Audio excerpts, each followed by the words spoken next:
अग्ने व्रतपति व्रतं चरिष्यामि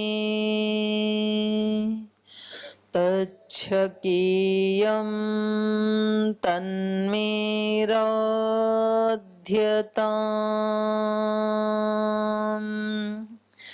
इदमहमनृतात् सत्यमुपैमि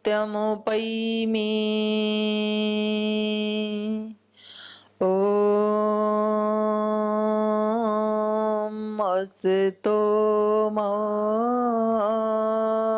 सद्गमय तमसो मा ज्योतिर्गमय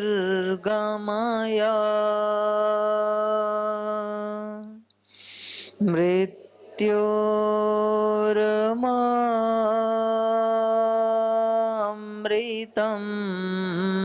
गमय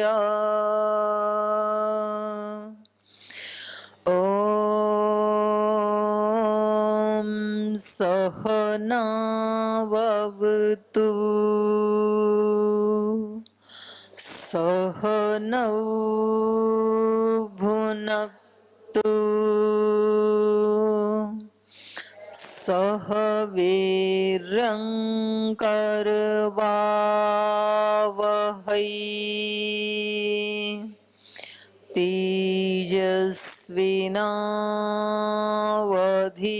तेजस्विनावधीतमस्तु मा विद्विषावहै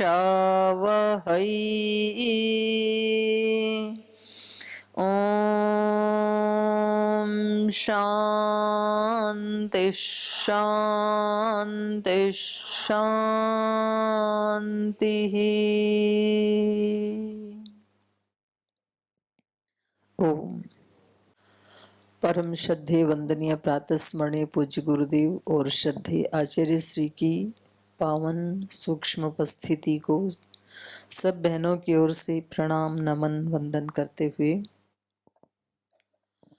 हमारी राज्य प्रभारी बहनें, राज्य कार्यकारिणी की सदस्य बहनें, हमारी पूज्य साध्वी बहनें और अलग अलग देश के कोने से आई हुई, अलग अलग जिले तहसील गांव से योग के प्रति, अपने गुरु के प्रति, राष्ट्र के प्रति जिनकी अनन्य श्रद्धा है, ऐसे आप सभी श्रद्धामयी बहनों को प्रणाम। आज चौथे दिन के, वैसे वर्किंग डे देखेंगे तो तीसरा दिन है, लेकिन आपको आए देखे तो चौथा दिन है। तो चौथे दिन के दूसरे सत्र में आपका हार्दिक स्वागत है। और आज हम चर्चा करेंगे, जीवन में कोई भी व्यक्ति पराजय नहीं प्राप्त करना चाहता, सब विजयी होना चाहते हैं। किसी को भी हारना, पराजित होना अच्छा नहीं लगता, लेकिन फिर भी जय पराजय दोनों जीवन के साथ जुड़ी हुई हैं। लेकिन कुछ महापुरुषों के ऐसे भी उपदेश हैं, ऐसा भी हमारे लिए उनका संदेश है कि हम उन चीजों को यदि फॉलो करें तो फिर हम कभी भी पराजित नहीं होते। माने हमारी पराजय भी विजय का ही एक प्रारंभ होता है। जैसे श्री राम, जब उनका राज्याभिषेक होना था और उसी समय उनको वन में जाने की आज्ञा मिल गई माता पिता से, तो एक तरह से बाह्य दृष्टि से ऐसे लगता है कि भाई ये तो पराजय हो गई, उन्होंने तो कोई अपराध भी नहीं किया, इतने अच्छे व्यक्ति हैं। लेकिन आप इसको थोड़ी गहराई से देखेंगे तो यदि वो वन में नहीं जाते तो उनके कुल खानदान में कितने राजा हुए, कितने राजाओं ने राज किया, ऐसे ही श्री राम भी एक राजा बन करके रह जाते। तो आज उनको भगवान के रूप में पूजा नहीं जाता। उनको वनवास मिला, वहां पर फिर उन्होंने इतने असुरत्व का विनाश किया, कितने असुरों को मारा, कितनी मातृशक्ति का उद्धार किया। अहिल्या तो एक सिंबॉलिक है, आज भी कितनी अहिल्याएं इस देश में पत्थर की तरह बन करके रह रही हैं। उस समय तो एक अहिल्या पत्थर बनी थी। किसके कारण बनी थी? किसी दूसरे व्यक्ति ने उनके साथ छल कपट किया और उनके पति ने उनके ऊपर अविश्वास किया। आज भी इस देश में कितनी ऐसी माताएं बहनें हैं। उस समय तो एक अहिल्या की कहानी हम सुनते हैं और एक श्री राम ने उनका उद्धार कर दिया, लेकिन आज तो आपको हर शहर में, हर गांव में, हर मोहल्ले में, हर जिले में आपको ऐसी कई अहिल्याएं मिल जाएंगी जो बेचारी दूसरों की दरिंदगी का शिकार हो जाती हैं और फिर माता पिता भी उन्हीं को ही डांटते हैं और वो बेचारी किसी को बताती तो नहीं है लेकिन अंदर अंदर से पत्थर ही हो जाती हैं। कितने आंसू बहाती हैं। अब उनकी कौन सुने, क्योंकि ये ऐसा समाज है कि इस तरह की कोई घटना घटित हो जाती है तो बहनों के ही अपराध को ज्यादा माना जाता है समाज में और फिर उसको एक हेय दृष्टि से देखने लगते हैं। तो उन सब का उद्धार भी आप सब बहनों को करना है। उसके लिए भी आपको विजयी होना आना चाहिए। तो उन्होंने मातृशक्ति के उत्थान से लेकर के फिर जो गरीब, दलित, आदिवासी, वनवासी थे, माता शबरी तो एक प्रतीक है। उसमें केवट से लेकर के, फिर माता शबरी से लेकर के, फिर जो हनुमान जी हैं ये भी एक जंगल में रहने वाली ही जाति थी। तो इन सब का उद्धार करते हुए, उन सब को अपने साथ जोड़ते हुए जो एक बहुत बड़ा कार्य उस समय श्री राम ने किया, उस सेवा के कारण आज भी उनको लाखों वर्षों के बाद भी भगवान की तरह पूजा जाता है। तो ये हार भी उनकी विजय के लिए थी। तो कभी कभी जीवन में हमें ऐसे लगता है कि जीवन में हम सब अच्छा कर रहे हैं, फिर भी हमारे जीवन में ये संकट क्यों आया, ये आपत्ति क्यों आई? ये आपको विजयी बनाने के लिए आई। तो असली विजय क्या है वो भी समझना जरूरी। नहीं तो दूसरे लोग बाई चांस, मान लो आपके घर में कभी किसी को कुछ हो गया, कोई छोटा मोटा बीमार हो गया, बोले आप तो योग पीठ से जुड़ी हुई थी, आपके यहाँ भी बीमार क्यों हो गई? भाई बीमार तो कोई भी हो सकता है, क्योंकि हो सकता है इस जन्म में अच्छा खान पान रखते हुए भी, सावधान रहते हुए भी, पिछले जन्मों का भी कोई संस्कार वो भी तो साथ लेके चल रहे हैं हम। तो आपको तरह तरह की बातें कभी सुनने को मिलेंगी। आपके साथ ऐसे क्यों हुआ? आपके यहाँ बिजनेस में हानि क्यों हुई?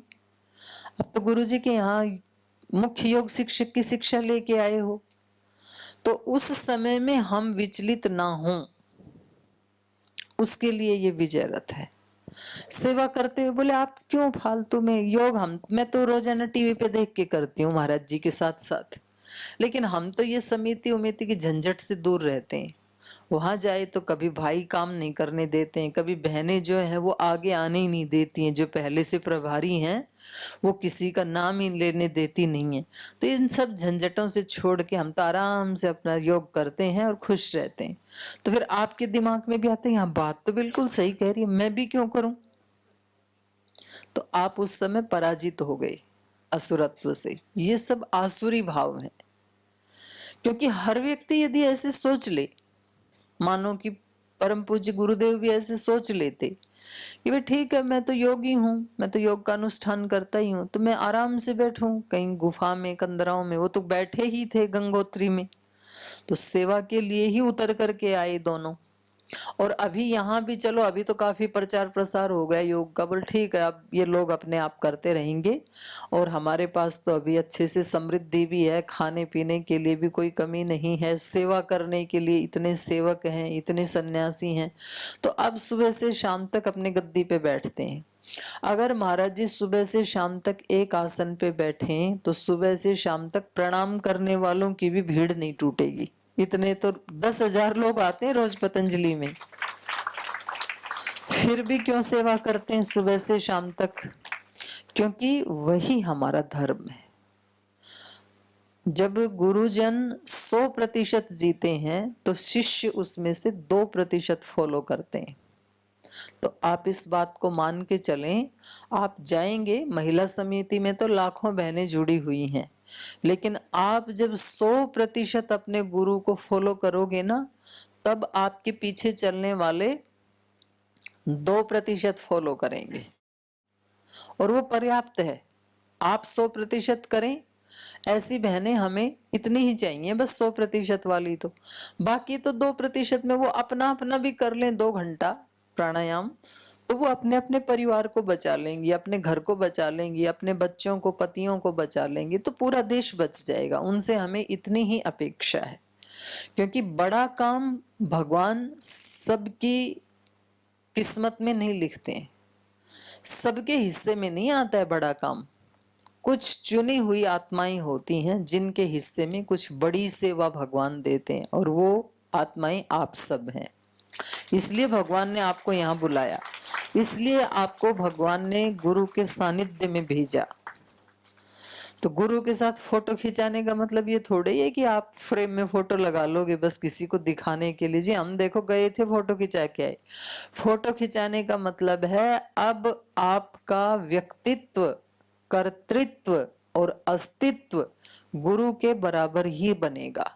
आप वैसे ही सेवा करोगे जैसे गुरु कर रहे हैं, वैसे ही जियोगे, क्योंकि फोटो तो तभी सुंदर लगेगी ना जब हम सब एक आदर्श बना करके, अपने गुरु को आदर्श बना करके हम सब काम करेंगे। और मैं बताऊं आपको, आपकी बहनों के अंदर इतनी शक्ति है कि आप अपने घर का काम भी अच्छे से निपटा करके, योग कक्षाएं भी लगा करके, योग का भी प्रचार प्रसार विस्तार करके, और उन तमाम योग की ऊंची सिद्धियों को प्राप्त कर सकती हैं जिन सिद्धियों को कभी माता अनसुईया ने, सीता ने, सावित्री ने प्राप्त किया था। वो सारी शक्ति आपके अंदर है। बस टारगेट बनाना है आपको। आपको इस जीवन से परम विजयी, राम की तरह विजयी होकर के प्रस्थान करना है, ये आपको लक्ष्य बनाना है। आप सामान्य माताओं की तरह से नहीं है। आप अपने आप को असामान्य समझें, असाधारण समझें। कुछ सामान्य जो माताएं बहनें होती हैं, उनकी छोटी सी दुनिया होती है, छोटे से टारगेट होते हैं, छोटी सी मंजिल होती है। अच्छा खाना पीना, अच्छे कपड़े पहनना, अच्छे चप्पल जूते सैंडल पहनना, अच्छे सीरियल देखना, और बस उतना ही है उनका। शॉपिंग करना। आप उनमें से नहीं हैं। भगवान ने आपको कुछ विशेष काम करने के लिए चुना है, और जब भगवान हमारे भाग्य में कुछ विशेष काम करने के लिए हमें उठाना चाहते हैं, तो उस अवसर का हमें स्वागत करना चाहिए। क्योंकि गोल्डन चांस सबके जीवन में आते हैं, लेकिन उन चांस का स्वागत कम लोग करते हैं। कुछ लोग तो उसको गंवा देते हैं। जैसे धोखा और मौका, ये दोनों एक ही सिक्के के 2 पहलू हैं। जैसे एक सिक्का होता है ना, उसके इधर एक लिखा होता है, इधर भारत माता का चित्र होता है 3 शेर का। तो एक ही सिक्के के 2 पहलू होते हैं ना, इधर और इधर का। तो एक ही सिक्के पे इस साइड में लिखा होता है मौका, इस साइड में लिखा होता है धोखा। दोनों साथ ही रहते हैं। यदि आपने, वो सिक्का आपके सामने आया और आपने उसका लाभ उठाया, तो वो आपके लिए बन गया मौका आगे बढ़ने का। और यदि आपने उसको नहीं देखा, अनदेखा कर दिया, तो वही चीज आपके लिए बन जाएगी धोखा। फिर आप कहोगे जीवन में तो धोखा हो गया, इतनी समझ नहीं थी, आज जाते हुए रोना पड़ रहा है। मुझे भी अवसर मिला था महाराज जी के साथ जुड़ने का, मुझे भी अवसर मिला था हरिद्वार जाने का। मुझे नहीं पता था कि भाई ये मेरी सहेली इतनी आगे बढ़ जाएगी और हम वहीं रह जाएंगे। हम भी साथ ही आए थे शिविर में इनके। ये मौका है हमारे लिए, गोल्डन चांस है। ये भगवान हमारे दरवाजे पे नॉक कर रहा है कि कुछ विशेष करो, तुम्हारे अंदर विशेष शक्ति है। अब वो विशेष शक्ति कैसे उद्बुद्ध होगी, जागृत कैसे हो सकती है, वो हम विजय रथ में चर्चा करेंगे। तो यहाँ पर रावण रथी विरथी रघुवीरा, देख विभीषण भयहु अधीरा। श्री राम नीचे खड़े हैं, रावण अपने रथ के ऊपर आरूढ़ होकर के आए हैं। तो ये पूछ रहे हैं, रावण रथी विरथी रघुबीरा, देख विभीषण भयहु अधीरा, अधिक प्रीत मन भा संदेहा, बंदी चरण कह सहित स्नेहा।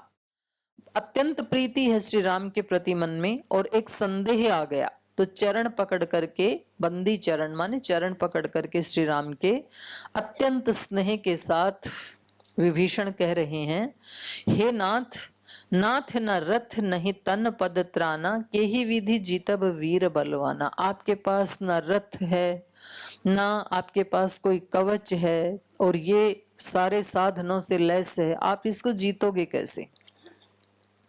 आपके जीवन में भी कभी कभी ऐसी परिस्थितियां आएंगी। कुछ लोग ऐसे होते हैं, समाज में बड़े दबंग होते हैं, अपने अंडर में बहुत लोगों को रखते हैं, उनके पास पैसा भी होता है, उनके पास पावर भी होती है, और आप उनको अच्छी शिक्षा दो तो बोले अच्छा ये कल एक बार पतंजलि योग पीठ में शिविर अटेंड करके आ गई तो अपने आप को क्या ही समझ रही है, तो इसको कुचल डालो।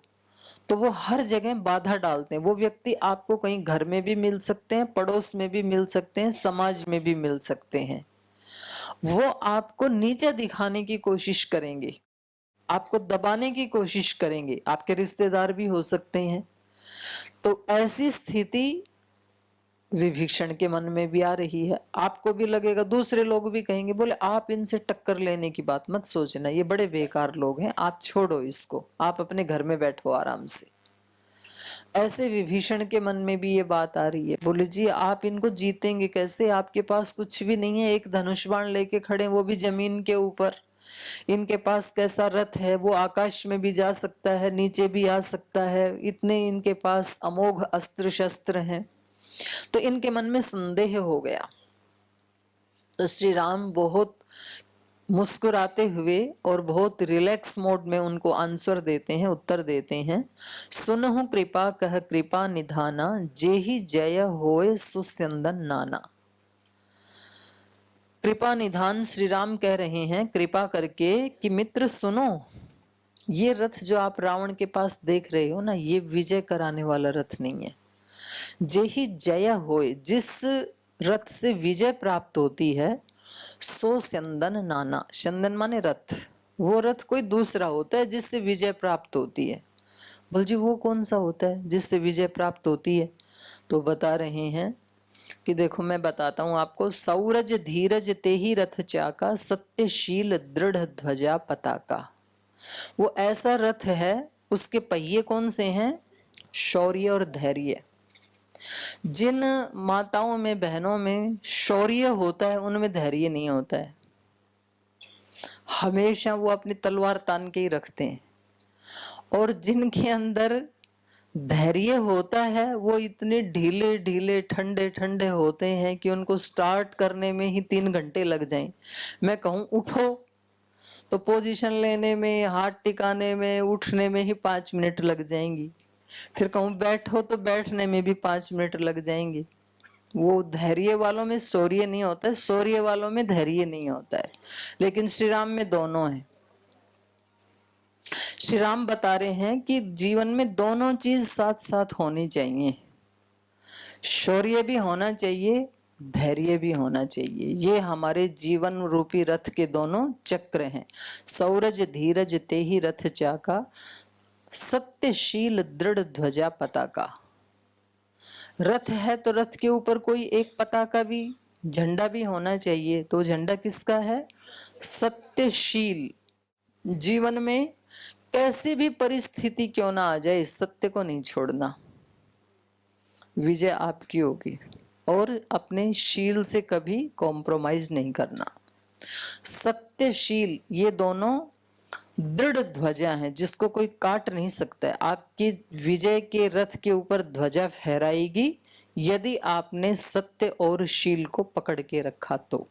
शील का मतलब होता है पवित्र व्यक्तित्व, चरित्र, अच्छे अच्छे गुणों को मिलाकर के जो हमारा व्यक्तित्व बनता है उसको शील कहते हैं। पवित्रता, सात्विकता। बल विवेक दम पर हित घोरे, घोड़े कौन से हैं? चक्र तो बता दिए, शौर्य और धैर्य उसके चक्र हैं। रथ में घोड़े भी तो जुड़े हुए होते हैं ना, तो कौन से घोड़े हैं जिससे विजय होती है? बल। बल का मतलब क्या? ओनली ताकत नहीं, ताकत रावण में बहुत थी, विजय नहीं हुआ। लेकिन बल का मतलब है शारीरिक बल, बुद्धि का बल, मानसिक बल, भावनात्मक बल, धन का बल, जन का बल, और सबसे बढ़कर के आत्मा का बल, आत्मिक बल, चरित्र का बल, वाणी का बल। अनेक अनेक प्रकार के बल होते हैं। आपको पता है 1000 बलवान व्यक्तियों के ऊपर एक बुद्धि से बलवान व्यक्ति राज करता है।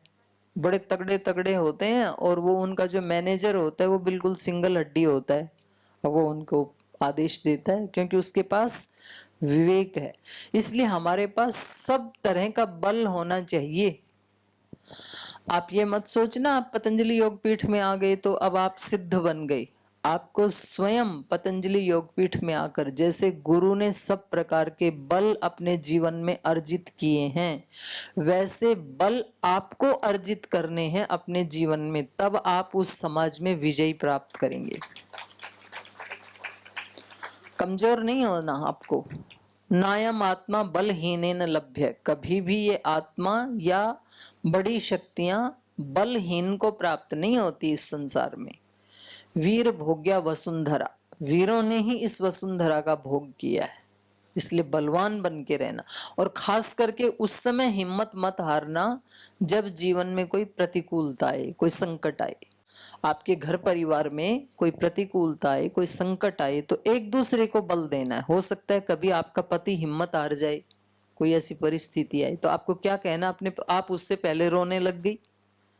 जैसे वो दुखी हुआ आप उससे पहले रो रही हो। आपका बेटा बेटी बच्चा कभी किसी संकट पीड़ा में, जैसे वो मायूस हुआ आप उससे पहले आंसू बहाने लग गए। नहीं, आप उसको बोलो कि बेटा ये समय हमारा कमजोर पड़ने का नहीं है, ये समय हमारा हिम्मत रखने का है, ये समय धैर्य का है अपना। इस समय हम कमजोर नहीं पड़ सकते, और सारे जने मिलकर के हिम्मत रखेंगे तो हम इस परिस्थिति को पार कर जाएंगे। और हो जाती हैं। श्री राम का जिनकी हम चर्चा कर रहे हैं उनके जीवन में क्या कम प्रतिकूलताएं आई? आज सीता माता को सब प्रणाम करते हैं, धूप दीप जलाते हैं उनकी मूर्ति रख करके, लेकिन सीता माता के जीवन की कल्पना करो आप एक बार। कैसी सुराजकुमारी, सुकुमारी, जिसने कभी जमीन पे पैर नहीं रखा, मखमल के गद्दों के ऊपर, फूलों के ऊपर ही जो पैर रखती थी, जिसकी आंखों का इशारा देखते ही सैकड़ों दास दासियां उनके पास आकर के पूछते थे कि क्या चाहिए, और वो देखो कहां कहां बेचारी वनों में। और कितने फिर भी कितने आरोप लगाए लोगों ने, लेकिन हिम्मत नहीं आ रही, इसलिए पूजनीय बनी वो। इसलिए सब प्रकार का बहनों के अंदर बल होना चाहिए। ये संसार ना किसी के लिए भी सॉफ्ट नहीं है। जो भी इस संसार में आगे बढ़ा है, इस संसार ने बहुत परीक्षाएं ली हैं बहनों।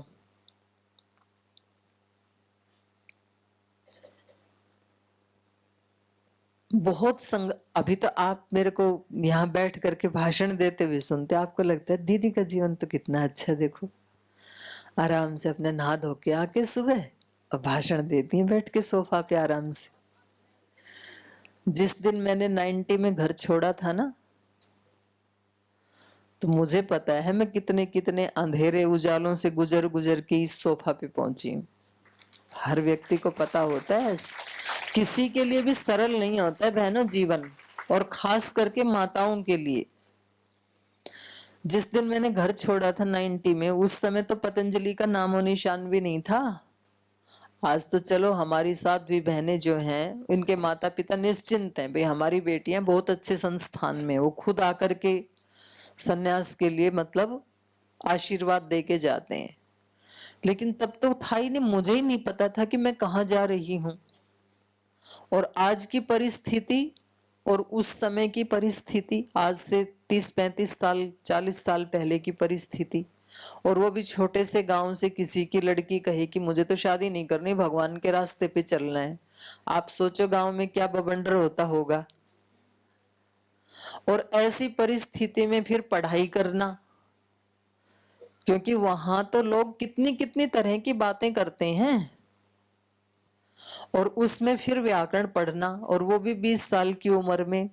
मतलब गुरुकुल में आते गुरुजनों ने कह दिया अष्टाध्यायी याद करके सुनाओ। उसको याद करना मुसीबत पहले तो, फिर याद करके याद रखना मुसीबत। एक उदाहरण दे रही हूं कि किसी भी व्यक्ति का तीनों लोक में जीवन का सफर सरल नहीं होता है। अलग अलग तरह की परीक्षाएं, प्रतिकूलताएं सबके जीवन में आती हैं। सबके जीवन की अपनी अपनी एक कहानी है, लेकिन उनमें जो अटकता नहीं है, अपनी हिम्मत से आगे बढ़ता जाता है, भगवान का भरोसा लेकर के, अपने सत्य का भरोसा लेकर के, अपने तप पुरुषार्थ के बल के ऊपर, उसको कोई रोक भी नहीं सकता है। ये भी पक्की बात है।